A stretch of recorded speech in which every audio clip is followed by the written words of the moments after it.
he was illiterate বাট ৰিজলিউট মানে ৰাজকুমাৰ শুক্লা কি আছিলে অশিক্ষিত আছিলে কিন্তু মানে দৃঢ়মনা আছিলে he had come to the Congress session to complain about the injustice of the landlord system in Bihar তেওঁ সেই যিখন কংগ্ৰেছৰ যিখন বাৰ্ষিক অধিৱেশন হৈছিলে তাত কিয় গৈছিলে to complain about the injustice of the landlord system in Bihar অৰ্থাৎ মানে বিহাৰত যিটো লেণ্ডলৰ্ড ছিষ্টেম অৰ্থাৎ যিটো জমিদাৰী ব্যৱস্থা চলি আছিলে তাত যিটো ইনজাষ্টিছ হৈছিলে অৰ্থাৎ অন্যায় হৈছিলে মানে খেতিয়কবিলাকৰ লগত সেই বিষয়ে কমপ্লেইন দিবৰ কাৰণে ক'ত গৈছিলে অভিযোগ দিবৰ কাৰণে কংগ্ৰেছৰ যিখন বাৰ্ষিক অধিৱেশন হৈছিলে তাত গৈছিলে এণ্ড চামবডি হেড প্ৰবেবলি ছেইড আৰু কোনোবাই সম্ভৱতঃ তেওঁ কৈছিলে স্পীক টু গান্ধী যে এই গোটেই সমস্যাখিনি কাক ক'ব লাগিব গান্ধীক ক'ব লাগিব আৰু গান্ধী এজন এনেকুৱা লিডাৰ যিয়ে হয়তো এই যিখিনি সমস্যা সেই সমস্যাখিনিৰ সমাধান কৰিব পাৰিব বুলি তেওঁৰ বিশ্বাস হৈছিলে আৰু সেই হিচাপত তেওঁ কি কৰিছিলে তাত গৈছিলে যিখন বাৰ্ষিক অধিৱেশন আৰু অধিৱেশনখনত গৈ মানে গান্ধীক লগ কৰি কথাখিনি ক'ব বিচাৰিছিলে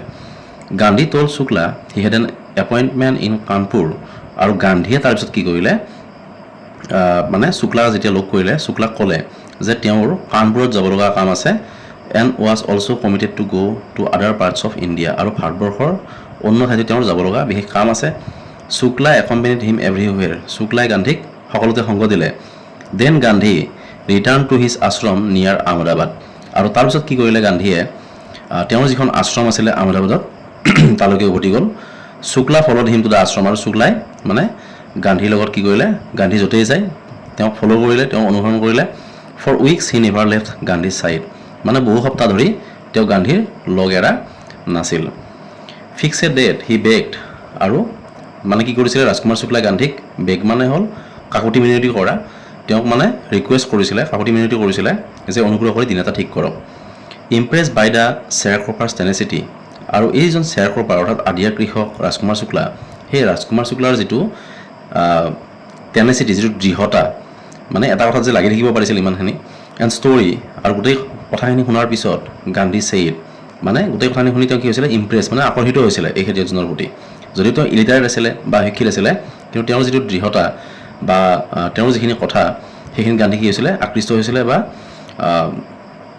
তাৰপিছত কি কৰিলে গান্ধী ছেইড গান্ধীয়ে কৈছিলে I have to be in Calcutta on such and such a date যে মোৰ কলিকতাত অমুক দিনা এটা কাম আছে এটা বিশেষ দিনত কাম আছে কাম এণ্ড মিট মি যে তালৈকে আহিবা and take me from there আৰু তাৰ পৰা মোক লৈ যাব কাৰণ কিয় তেওঁ যিটো কলিকতাত কাম আছে গতিকে চম্পৰণত আগেয়ে গান্ধী গৈ পোৱা নাই আৰু যিহেতু গৈ পোৱা নাই ৰাজকুমাৰ শুক্লাক কলিকতালৈ আহিব ক'লে যিহেতু গান্ধী কলিকতালৈ যাব আৰু কলিকতাৰ পৰা মানে গান্ধীক লৈ যাবৰ কাৰণে ৰাজকুমাৰ শুক্লাক গান্ধীয়ে ক'লে মান্থছ পাছ এনেকৈ কেইবামাহ সময় গ'ল শুক্লা ৱাজ ছিটিং অন হিজ হনচেছ আৰু শুক্লাই গান্ধীয়ে যিটো নিৰ্দিষ্ট স্থানত ৰখিব কৈছিলে তাক কি কৰিছিলে ছিটিং অন হিজ হনচেছ হনচেছ মানে হ'ল লেপেটা কাঢ়ি বহি থকা অৰ্থাৎ তেওঁ অপেক্ষা কৰি আছিলে এট দ্য এপইণ্টেড স্পট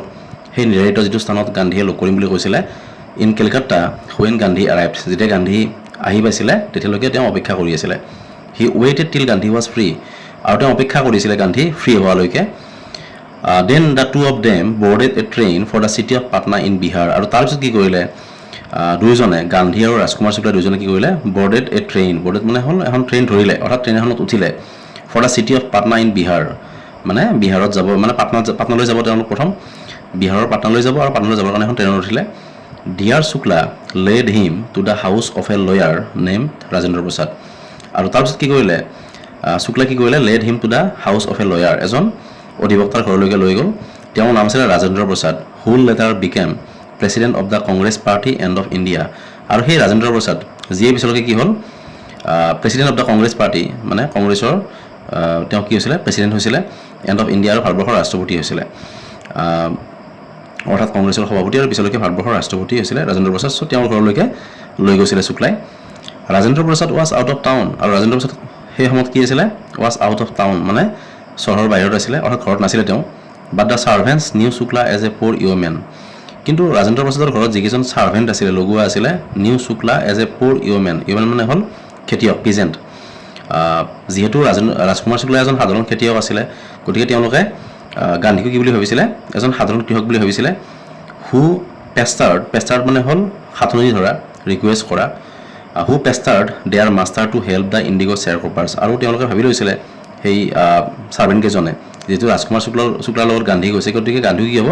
ৰাজকুমাৰ শুক্লা যিহেতু এজন সাধাৰণ খেতিয়ক গতিকে মহাত্মা গান্ধী কি হ'ব এজন সাধাৰণ কৃষকে হ'ব আৰু সিহঁতে ভাবিছে যে আমাৰ যিজন মালিকক মানে সিহঁতে কি কৰিব আহিছে ৰিকুৱেষ্ট কৰিব আহিছে কিহৰ কাৰণে pressure their master to help the indigo' sharecroppers মানে ইণ্ডিগ' খেতিয়কবিলাকক সহায় কৰিবৰ কাৰণে সিহঁতে মানে হাতনি ধৰিব আহিছে লগতে গান্ধী আৰু ৰাজকুমাৰ শুক্লাক সিহঁতে তেনেকৈ ভাবি ল'লে so' they let him stay on the grounds with his companion